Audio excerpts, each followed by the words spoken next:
നമസ്കാരം. Naveen inspires the transformational coach.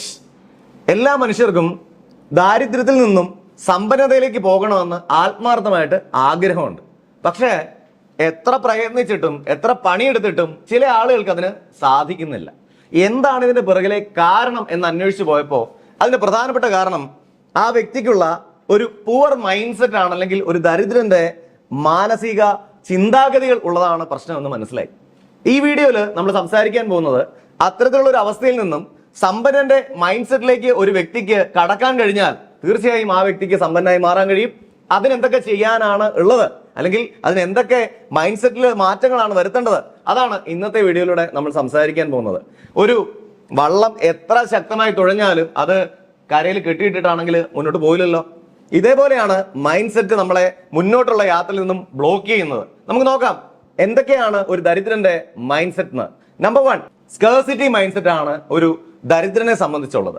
Scarcity mind set എന്ന് പറഞ്ഞാൽ എന്റെ മുന്നിൽ അവസരങ്ങൾ കുറവാണ്, എനിക്ക് സക്സസുകൾ കുറവാണ്, അതേപോലെ പണം കുറവാണ്, ബന്ധങ്ങൾ കുറവാണ്, ഇങ്ങനെ എല്ലാം എനിക്ക് കുറവാണ് കുറവാണ് കുറവാണ് എന്ന ചിന്തയാണ് ഈ മനുഷ്യന്റെ ഏറ്റവും വലിയ പ്രശ്നം. ഇങ്ങനെ ഒരു ചിന്തയുള്ള വ്യക്തിയെ സംബന്ധിച്ച് തന്റെ മുന്നിലേക്ക് എത്ര മനോഹരമായ അവസരങ്ങൾ വന്നാലും, എത്ര നല്ല ബന്ധങ്ങൾ വന്നാലും, എന്തൊക്കെ സാഹചര്യങ്ങൾ അനുകൂലമായി വന്നാലും അതൊന്നും വേണ്ട രീതിയിൽ കാണാൻ കഴിയില്ല. കാര്യം ഇദ്ദേഹം നോക്കുന്ന ഒരു കണ്ണാടി അത് സ്കേഴ്സിറ്റിയുടെ കണ്ണാടിയാണ്. അതെടുത്ത് മാറ്റിയിട്ട് എനിക്ക് ചുറ്റും ധാരാളം സുഹൃത്തുക്കൾ ഉണ്ടെന്നും എനിക്ക് ധാരാളം അവസരമുണ്ടെന്നും വിജയിക്കാൻ എനിക്കും 100% അർഹതയുണ്ടെന്നും ആ രീതിയിലുള്ള ഒരു അബണ്ടന്റ് മൈൻഡ് സെറ്റിലേക്ക് മാറാൻ തയ്യാറായാൽ ആ ദാരിദ്ര്യത്തിൽ നിന്നും ഒരു ധനികതയിലേക്ക് അല്ലെങ്കിൽ സമ്പന്നതയിലേക്ക് ഒരു വ്യക്തിക്ക് കടക്കാൻ സാധിക്കുന്നതാണ്. രണ്ടാമത്തെ റീസൺ ബ്ലെയിമിങ് എക്സ്റ്റേണൽ ഫാക്ടേഴ്സ് ആണ്. നമുക്കൊക്കെ തന്നെ ചുറ്റുപാടും ധാരാളം പ്രശ്നങ്ങൾ ഉണ്ടാവാറുണ്ട്, അവസരങ്ങൾ ഉണ്ടാവാറുണ്ട്. ഈ സ്കേഴ്സിറ്റി മൈൻഡ് സെറ്റിലൂടെ കാണുന്നതുകൊണ്ട് തന്നെ പുറത്തുള്ള അവസരങ്ങളെ ഇവർ കാണുന്നില്ല. മറിച്ച് എന്ത് പ്രശ്നം തന്റെ ജീവിതത്തിൽ ഉണ്ടായാലും അത് ചുറ്റുപാടിന്റെ കുഴപ്പമാണ് എന്ന് പറഞ്ഞ് അങ്ങോട്ടേക്ക് വിരൽ ചൂണ്ടുന്നതാണ് ഇവരുടെ രണ്ടാമത്തെ ലക്ഷണം എന്ന് പറയുന്നത്. അവിടെ സംഭവിക്കുന്നത് എന്താണ്? ചുറ്റുപാടും മാറ്റം വരട്ടെ എന്നിട്ട് എനിക്ക് സക്സസ് ഉണ്ടാക്കാന്ന് അവർ ചിന്തിക്കണം. ആക്ച്വലി ഈ വ്യക്തിയിൽ ഒരു മാറ്റം ഉണ്ടാക്കിയാൽ മാത്രമേ ഈ വ്യക്തിക്ക് ചുറ്റുപാടിലും മാറ്റം ഉണ്ടാക്കി ഒരു സക്സസ് ഉണ്ടാക്കാൻ കഴിയുള്ളൂ. അപ്പൊ അവനവനിലേക്ക് തിരിഞ്ഞു നോക്കാനും അവനവനെ കറക്റ്റ് ചെയ്യാനുള്ള സ്റ്റെപ്പ് എടുക്കുക എന്നുള്ളതാണ് ദരിദ്രന്റെ മൈൻഡ് സെറ്റിൽ നിന്നും ധനികതയുടെ സമ്പന്നതയുടെ മൈൻഡ് സെറ്റിലേക്ക് കടക്കാൻ ഒരു വ്യക്തി ചെയ്യേണ്ടത്. കാരണം ഒരു വ്യക്തി ചുറ്റുവട്ടത്തുള്ള മാർക്കറ്റിൽ ഇൻഫ്ലേഷൻ ആണ് എന്ന് പറഞ്ഞുകൊണ്ടിരുന്നാൽ അയാളുടെ മനസ്സ് കൂടുതൽ കൂടുതൽ മോശമാകത്തേ ഉള്ളൂ. ആ ഇൻഫ്ലേഷനുള്ള സമയത്തും ഞാൻ എന്താണ് ചെയ്യേണ്ടതെന്ന് സ്വയം ചിന്തിച്ച് ഉത്തരം കണ്ടെത്തി പ്രവർത്തിക്കാൻ തയ്യാറായാൽ ആ കാലഘട്ടത്തിലും ഈ വ്യക്തിക്ക് സക്സസ്ഫുൾ ആയിട്ട് പോകാൻ കഴിയും. അപ്പോ മാറ്റം വരുത്തേണ്ടത് അവനവനിലാണ് എന്ന തിരിച്ചറിവാണ് റിച്ച് മൈൻഡ് സെറ്റിലേക്ക് മാറാൻ, വെൽത്തി മൈൻഡ് സെറ്റിലേക്ക് മാറാൻ ഒരു വ്യക്തി ചെയ്യേണ്ട രണ്ടാമത്തെ കാര്യം. 3, ലിവിങ് ഇൻ പ്രസന്റ്. ഇന്ന് മാത്രം ജീവിക്കുന്നതിനെ പറ്റിയാണ് ദരിദ്രന്റെ മൈൻഡ് സെറ്റ് എപ്പോഴും ചിന്തിക്കുന്നത്. കിട്ടണ കാശിന് ഇന്നത്തെ ഇഷ്ടങ്ങള്, ഇന്നത്തെ കാര്യങ്ങള് അതൊക്കെ നടത്തി പോവുക. ഇൻസ്റ്റന്റ് ഗ്രാറ്റിഫിക്കേഷൻ ആണ്. പെട്ടെന്ന് കിട്ടുന്ന സന്തോഷം, പെട്ടെന്ന് കിട്ടുന്ന സുഖം, അവിടെ മാത്രമാണ് ഫോക്കസ്. ഫ്യൂച്ചറിലേക്ക് നോക്കുന്നില്ല, ഫ്യൂച്ചറിന് വേണ്ടി ഒന്നും സമ്പാദിക്കുന്നില്ല, ഫ്യൂച്ചറിന് വേണ്ടി ഒന്നും മാറ്റിവെക്കുന്നില്ല. ഇന്നത്തെ രസങ്ങൾക്കും ഇന്നത്തെ സുഖങ്ങൾക്കും മാത്രമായി സ്പെൻഡ് ചെയ്തുകൊണ്ട് ജീവിക്കുന്നതാണ് ദരിദ്രൻ. ദരിദ്രനായി തന്നെ നിലനിൽക്കാനുള്ള മൂന്നാമത്തെ കാരണം, അല്ലെങ്കിൽ ദരിദ്രന്റെ മൈൻഡ് സെറ്റിന്റെ ഒരു ലക്ഷണം. ഇതിനെ അതിജീവിച്ച് നാളത്തേക്ക് കൂടി വേണ്ടി കയ്യിലുള്ളതിൽ നിന്നും കുറച്ചെങ്കിലും മിച്ചം വെക്കുന്ന ഒരു ഹാബിറ്റ് ഉണ്ടാക്കുകയാണ് നിങ്ങൾക്കും ഒരു വെൽത്തി പേഴ്സൺ ആയിട്ട് മാറാൻ, ഒരു സമ്പന്നനായി മാറാൻ ചെയ്യേണ്ട മൂന്നാമത്തെ കാര്യം. 4, avoiding risk in the risk reward world. ഈ ലോകം എന്ന് പറയുന്നത് റിസ്ക് എടുക്കുന്ന വ്യക്തിക്ക് റിവാർഡ് കൊടുക്കുന്ന ലോകമാണ്. ആരാണോ റിസ്ക് എടുത്ത് മുൻപോട്ട് പോകുന്നത് അവർക്കായിരിക്കും റിവാർഡുകൾ അല്ലെങ്കിൽ സമ്മാനങ്ങൾ ലഭിക്കുന്നത്. ഈ കാലഘട്ടത്തിൽ ഞാൻ ഇങ്ങനെയായിരുന്നു, ഞാൻ ഇങ്ങനെ തന്നെ ആയിരിക്കും, നാളെയും ഞാൻ ഇങ്ങനെയാണ് എന്ന് പറയുന്ന വ്യക്തിയെ സംബന്ധിച്ച് അദ്ദേഹം റിസ്ക് എടുക്കുകയില്ല. നിലവിൽ ചെയ്യുന്ന കാര്യം തന്നെ ചെയ്തുകൊണ്ടിരിക്കും. എന്നാൽ ആ മേഖലയിലെ അവസരങ്ങൾക്ക് പകരം പുതിയ മേഖലയിൽ അവസരങ്ങൾ തുറക്കുകയാണ്. ആ മേഖലയിലെ അവസരം നമുക്ക് കിട്ടണം എന്ത് ചെയ്യണം? നമ്മൾ പുതിയ സ്കില്ല് പഠിക്കണം, പുതിയ നോളജ് ഉണ്ടാക്കണം.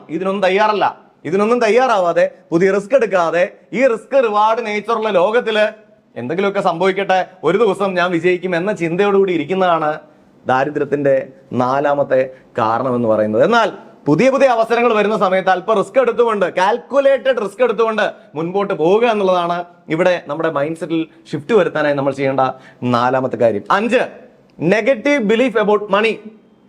പണം എന്നുള്ളത് ചീത്തയാണ്, പണം എന്നുള്ളത് ഒരു ചെകുത്താനാണ്, ഈവിളാണ്. ഇങ്ങനെ പണത്തെ കണ്ടമാനം ദേഷ്യത്തോടു കൂടിയാണ് കാണുന്നത്, അല്ലെങ്കിൽ പണം ഒരു ചീത്ത ഒന്നായിട്ടാണ് കാണുന്നത്.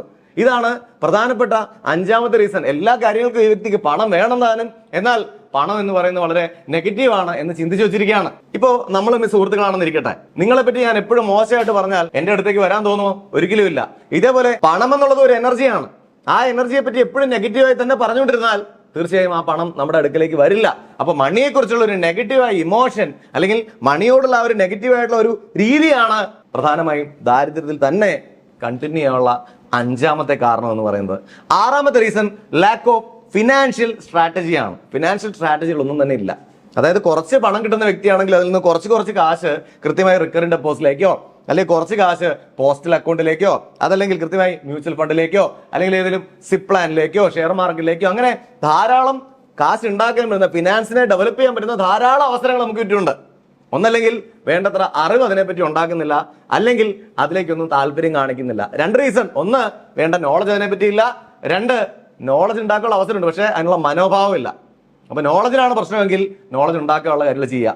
ആറ്റിറ്റ്യൂഡിലാണ് പ്രശ്നമുള്ളെങ്കിൽ ആ ആറ്റിറ്റ്യൂഡ് മാറ്റി ഫിനാൻഷ്യൽ സ്ട്രാറ്റജി ഉണ്ടാക്കാൻ തയ്യാറാവുക. ഇപ്പോൾ പറഞ്ഞ ഈ 6 കാര്യങ്ങൾ ശ്രദ്ധിക്കുന്നത് 2025 ഒരു മികച്ച വർഷമാക്കി മാറ്റാനും ഒരു വെൽത്തി മൈൻഡ് സെറ്റിൽ വെൽത്തിയായ വ്യക്തിയായി മാറാനും ഒക്കെ സഹായിക്കുന്ന കാര്യങ്ങളാണ്. ഈ കാര്യങ്ങൾ ഫോളോ ചെയ്യുക. ഇതല്ലാതെ മറ്റെന്തെങ്കിലും കാര്യങ്ങൾ നിങ്ങൾക്ക് ആഡ് ചെയ്യാനുണ്ടെങ്കിൽ, അതായത് ഒരു വെൽത്തി മൈൻഡ് സെറ്റിലേക്ക് കടക്കാൻ ഒരു വ്യക്തി ചെയ്യേണ്ട എന്തെങ്കിലും കാര്യം ആഡ് ചെയ്യാനുണ്ടെങ്കിൽ തീർച്ചയായും അത് കമന്റ് ചെയ്ത് അറിയിക്കേണ്ടതാണ്. കൂടാതെ 2025 നിങ്ങൾക്കൊരു സ്പെഷ്യൽ ഗിഫ്റ്റ് എന്നുള്ള രീതിയിൽ 99 രൂപയുടെ ഒരു ഗോൾ സെറ്റിംഗ് വർക്ക്ഷോപ്പ് നമ്മുടെ മൊബൈൽ ആപ്ലിക്കേഷൻ ലോഞ്ച് ചെയ്തിട്ടുണ്ട്. താല്പര്യമുള്ള ആളുകൾ പ്ലേ സ്റ്റോറിൽ കയറി നവീൻ ഇൻസ്പയർസ് എന്ന ആപ്ലിക്കേഷൻ ഡൗൺലോഡ് ചെയ്യുക. എന്തിനാണ് ഒരു വ്യക്തിക്ക് ഗോള് വേണ്ടത്, ഗോളിനെ എങ്ങനെ സ്മാർട്ടായ ഒരു ഗോളാക്കി മാറ്റാം, അങ്ങനെ ഒരു ഗോള് ഉണ്ടായി കഴിഞ്ഞാൽ അതിനെ എങ്ങനെ കൃത്യമായി സ്റ്റെപ്പ് ബൈ സ്റ്റെപ്പ് പ്രോസസ്സിലൂടെ കടത്തിവിടാം, അങ്ങനെ മുൻപോട്ട് പോകുമ്പോൾ വരുന്ന പ്രതിസന്ധികളെ എങ്ങനെ നേരിടണം, എങ്ങനെ നമ്മുടെ യാത്രയിലെ ഓരോ സ്റ്റെപ്സിനെയും അനലൈസ് ചെയ്യണം, ഇതാണ് ആ ഒരു മൊഡ്യൂളിൽ ഉള്ളത്. താല്പര്യമുള്ള ആളുകൾ തീർച്ചയായും ഈ ഒരു വർക്ക്ഷോപ്പ് ചെയ്ത് നിങ്ങളുടെ ജീവിതത്തിൽ ഒരു മനോഹരമായ ഗോൾ സെറ്റ് ചെയ്യണം. എത്രയും വേഗം തന്നെ ആ പൂർ മൈൻഡ് സെറ്റിൽ നിന്നും ഒരു റിച്ച് മൈൻഡ് സെറ്റിലേക്ക് കടക്കാൻ കഴിയട്ടെ എന്ന് ഹൃദയത്തിന്റെ ഭാഷയിൽ ആശംസിക്കുന്നു. Wishing you all the very best. NK signing off.